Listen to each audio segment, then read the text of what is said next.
มื่อนี้เขาชินั่งลินชุ่มแช่วินาบ้านพี่น้องปิ้งลูกชิ้นเนาะเอิ้นเด็กๆเข้ามาแล้วก็เลยเสียเงินให้เขาเพราะเงินเดือนออกได้หลายมื้อแล้วเนาะแม่นฮักก็ว่างพี่น้อง เขาว่างพี่น้อง มีเวลาไปเอาเงิน ก็ได้สิไปเอาเงินมาไปซื้อให้เด็กๆไปซื้อขนมเนาะคนละ300 บาท ให้คนละ300 บาทพี่น้อง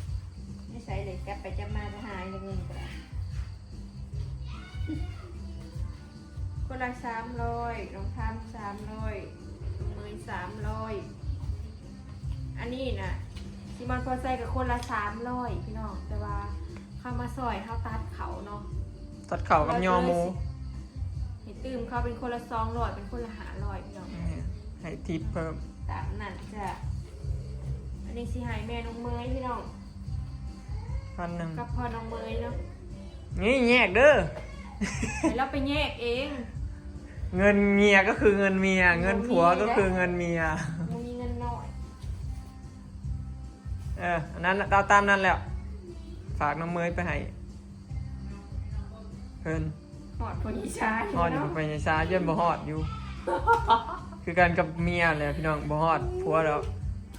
โอ้ยแล้วก็ไปให้เมียเราคือเก่าเลย ไว้เราก็เก็บไว้ใส่น้ำเราก็ให้เมียน้ำมาแล้ว สบายดีเด้อพี่น้องจายินดีต้อนรับเข้าสู่ช่องสลอยเด้อเนาะ ไปโอ้ได้ยังเนาะยาย ถูกให้น้องถึงรางวัลที่1นะแม่เนาะ เอามาลาถึงเลย เลยถ้าถึงรางวัลที่1นี่เสร็จเพื่อนไหนทุกคน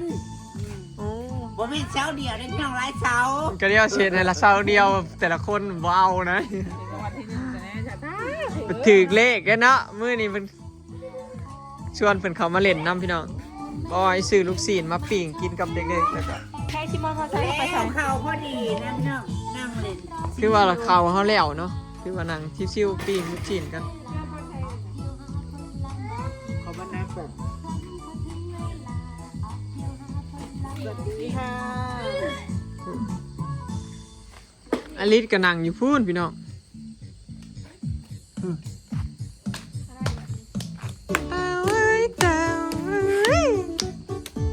สบายดี สบายดี สาวน้อยยังไม่นอนหรือ สบายดี เออ เต่า อ่ะเต้นเต้น เต่ามันมีสีขาสีตีนเดินมาจะทวนหรือเปล่าแล้วอ่ะ บอกแล้ว แม่เบิ่งยังมาสีตีนเดินมา เมทาวอนครับเมทาวอนบอกแล้วแล้วเบิ่งหนังอยู่แล้วบอกเขาเหรอ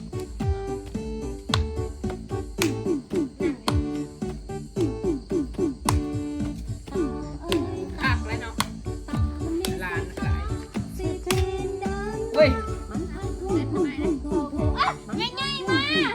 เฮ้ยเฮ้ยเฮ้ยเฮ้ยเฮ้ยเฮ้ยเฮ้ยเฮ้ยเฮ้ยเฮ้ยเฮ้ยเฮ้ยเฮ้ยเฮ้ยเ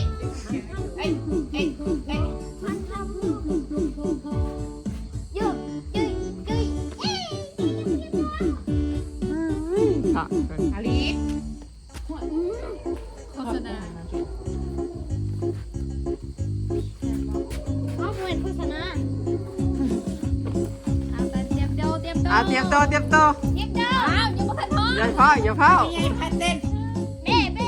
เบ้ แม่ไม่ใหญ่พับบอลไม่ใหญ่พับบอล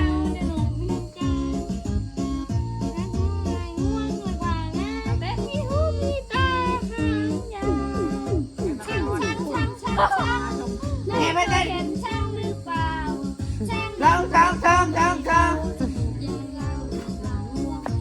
ถ่ายยังเนาะเนี่ยมึงตีน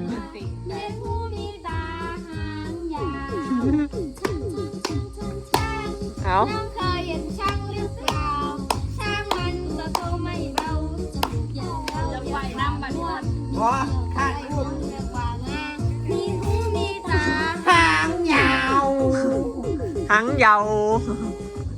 จ้า มาเบิ่งลูกศิษย์เฮาพี่น้องนี่ มีหูมีตา ไปซื้ออยู่ห้านมาแล้วมันมีแต่สองแบบหนึงพี่น้องมีลูกชิ้นหมูกับลูกชิ้นแดงเนาะมีแต่สองแบบก็เลยเอาแต่สองแบบนี้บ่มีแบบอื่นเลยพี่น้องมาเด้อพี่น้องกินปิ้งลูกชิ้นแซ่บๆเนาะกับบรรยากาศลมหนาว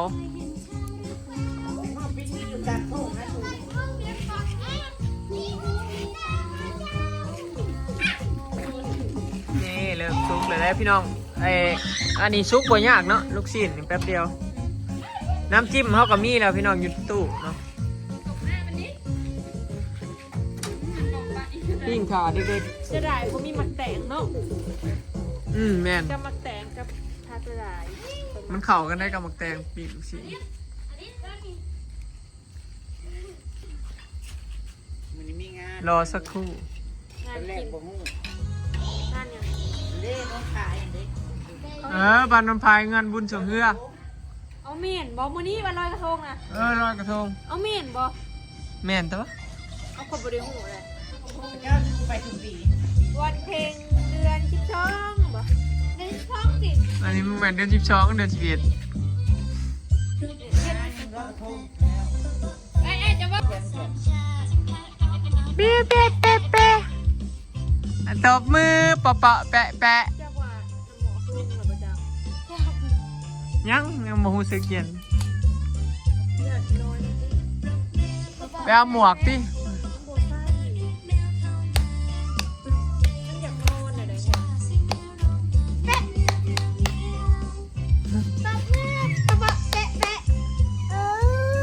อ้าวยังไง บ่ไป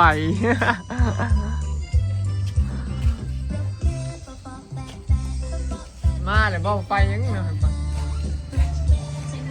เฮ้ยแม่นุช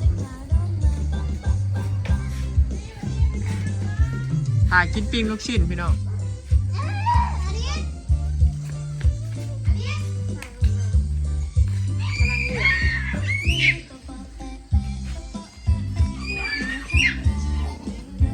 ตาแสบไปพี่น้องนี่เลยสุกระเบย แล้วพอเขามาต้องออกไปให้ล่านะครูแล้วเขามา โอ้แล้วเป็นคนเรื่องแนวมานี่ตัวนี้ไม่กี่ คนเพื่อนใช่ เรื่องอื่นก้อนอันนี้ ไปหามเพื่องมื้อนั้นหามเพื่องมันบักมอนเสาซี ทำไปไว้สิ หามกับไปไหวน้ำมัน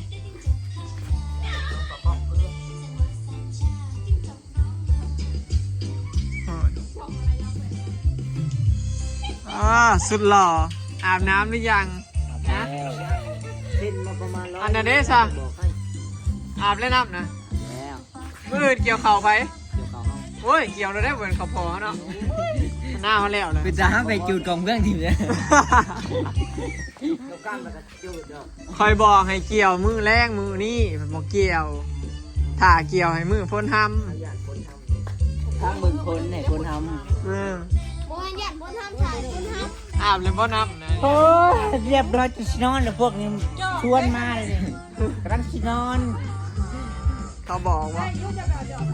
ผมมันชวนออกมาพี่เนี่ยผมมันอยากแหบนี่ ว่าชุมเฮานัดก็ว่ากินปีนลูกชิ้นกัน2-3 มื้อเลยมันหักบ่ว่างนัดกันจนตั้งแต่ไปยิงนกพู้นเนาะวันชัยตั้งแต่มือพ้นตกพู้นเด้ นกก็จะกิน นกก็จนกินเบิดแล้วนกก็พากันไปยิงนกยิงหนู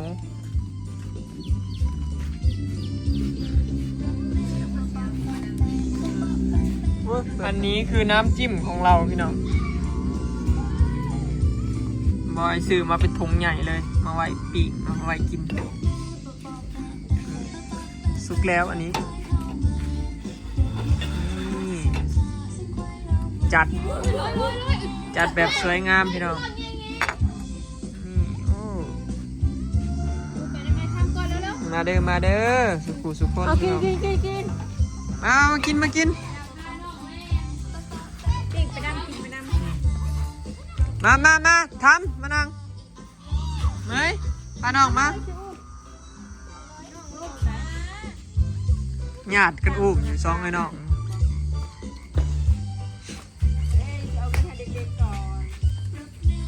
มากินลูกชิ้นกินลูกชิ้น เอาไปให้แม่จะปั่นให้เด้อ เอา คนละ300แม่จะ500เด้อ ว่าใหม่ดูปันนี่ไฟ300 คนละ300 อ๋อ คุณแม่น้องเมิน500 อ่า เป็น1,000 เป็น1,000 เอส ให้น้องจอยเอาจะ ของแม่เจ้า500 ใจเด้อเอาไว้ปั่นเข้าไว้ซื้อขนมพี่น้อง อัน อันนี้ให้เจ้าให้พ่อเจ้านี่เยอะ อันนี้ให้ ซื้อยาสูบ200เอา อืมให้พญาซาเป็นพยานเด้อเดี๋ยวบ่ฮอดพอโต ซิมอนกับพ่อใส่ก็ได้คนละ300คือกันแต่ว่าเดือนนี้นะเขาอันมาซอยเขาทั้งคนเขายังอันนี้ แม่น เราก็เลยไถ่ตื่มคนละ200เป็นคนละ500 ให้ติป จีบปั่นเครื่องกัน 200อืม ใส่บ่ได้เลยจีบ ให้ติป200นั่นเด้อเงินเดือนน่ะให้300ให้ติปมาซอยเวียกซอยคนเขาจนเมื่อย บางเดือนก็บ่ได้ถ่ายคลิปพี่น้อง แม่นวางเถื่อให้ก็บ่ได้ถ่ายเด้อพี่น้องเพราะว่ามันจักแนวใดหั่นนะถ่ายคลิปก็คือเนาะบางเถื่อให้ก็ฮักบ่ได้ถ่าย บางคนเป็นมือกล้องให้นั่งใจชุดจ้ะ อันนี้เพิ่น ที่นั่นพวกเขาจับกล้องให้นั่น จ้าง บริติดหนีแล้วจ้ะบริติดหนี นั่นแล้วของบ่ให้เงินเดือนเขาก็ไล่เป็นอันขาโตปันดาราแล้วเนาะมอนชีพละ บางเดือนไกลเข้าคนละ500 แม่นแล้วแต่ได้รายได้หน่อยนะพี่ กิน น้อง เว้ยกินเว้ย แล้วแต่เงินได้รายก็ให้รายได้หน่อยก็ให้น้อยนั่นแหละคันบ่ได้กับตัวไปตัวมัน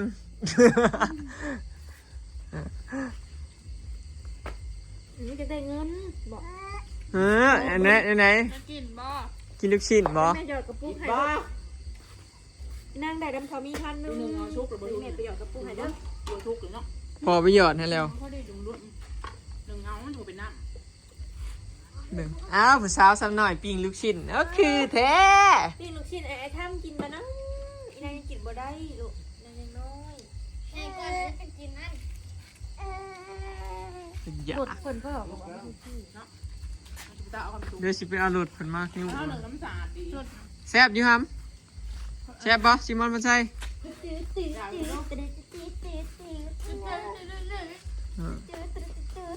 สุขสันต์พี่น้องถือว่าสลองแล้วหน้าก็ว่าได้เนาะเพราะว่าเขาแล้วพี่น้องเกี่ยวเขาแล้วเรียบร้อยเนาะเลือดเต็มพืชก็พ้นปันทารุ่นว่าสิได้จักสอบพี่น้องเขาหอมมะลิเขาเจ้าเนาะบ้านเฮาเอิ้นเขาเจ้า แล้วก็สิสรุปปีนี้ได้เขาจักสอบพี่น้อง ถ้าได้จะสอบมันก็ เท่าใดอ่ะรอบล่าสุดนี่เขาปั่นได้เท่าใดเกย 54บอกว่า ไม่หนักหน้าตั้งนัดนะเนาะ บ่นะเขาปั่นของใดนี่นะ 69บอก 6969เนาะ อ๋อ 69บวก200197 96 97 ไปซื้อปลายค่ะ กระตกอยู่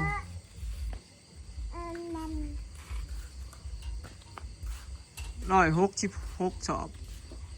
อยู่ทาบนเขาเจ้าแล้วหนาสิบลุกหรือสิทำทุนนะทำเก้า แล้วไปที่แรกคือ270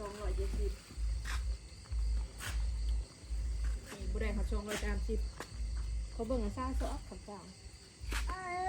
ถาเบิ้ง น่ากินบ่ได้ เขาเจ้ามันบดได้ลายคือข้าวเหนียวอยู่แล้วพี่น้อง มันบ่งามพอ นั่นมีเงิน อยากบ่ขอน้ำไม่ทำเนี่ย ขอบใจก่อนขอบใจก่อนขอบใจให้นะขอบใจ บอกเด็กก้อนจะหน่อยขยะป้าไปนอน บอกเลยก่อนบอกเลยใครไม่เสียงยัง ที่หนึ่งเลิกบอกโอ้เสียงดนตรีเพลงดูขนกระดูดมือบ้านไปกินนมป่ะครับ นี่แหละพี่น้องเนาะที่ส่วนเด็กๆเข้ามากันนี่แหละกินปิ้งลูกชิ้นเนาะ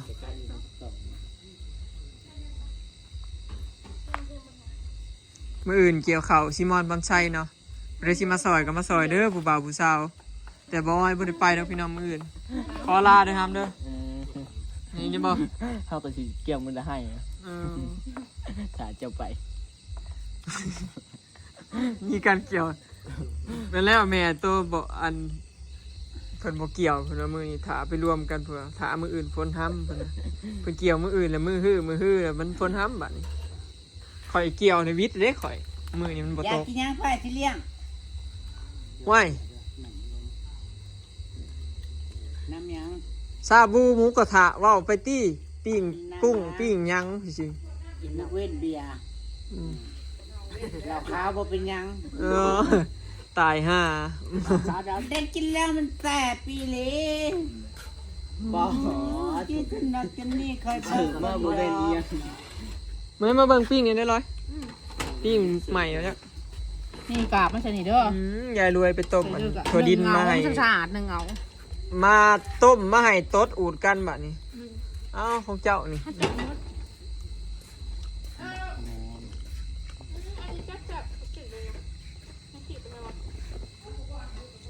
ันจุกเยอะมันคือมัน อืม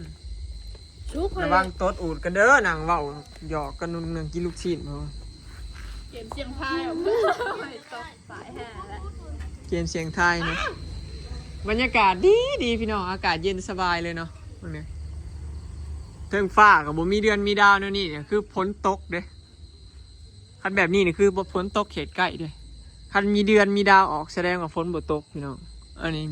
บ่เห็นเดือนเห็นดาวหยังเลยเนาะมืดตื้อๆพายุเข้าโอ้ยน้องทำน่ะกินเอาน่ะแซ่บแฮงเอ้าเฮ็ดคนละลูกสองไอ้น้อง ตีกันกินกันหน่อยกัน เจอตีกันแต่งยกที่หนึ่ง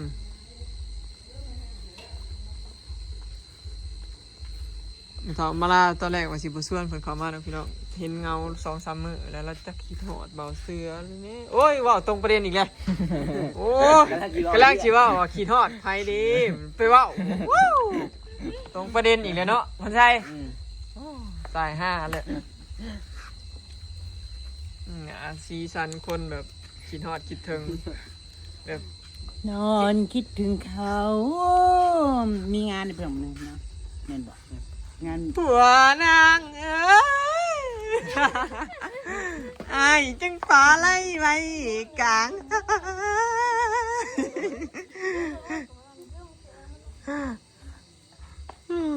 พอได้หัวพี่น้อง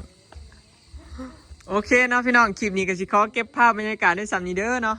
ขอบใจ FC ผู้สุขทุกคนที่ติดตามแล้วก็เป็นกำลังใจให้ตลอดมานะพี่น้องเขาเฮาแล้วก็เลยนั่งเล่นนั่งหัวกันเนาะซุ่มแซวกันเล็กหน่อยแล้วก็สินอนเนาะมื้ออื่นก็เกี่ยวเขาซิมอนพันไซต่อพี่น้องเนาะไปแล้วสบายดี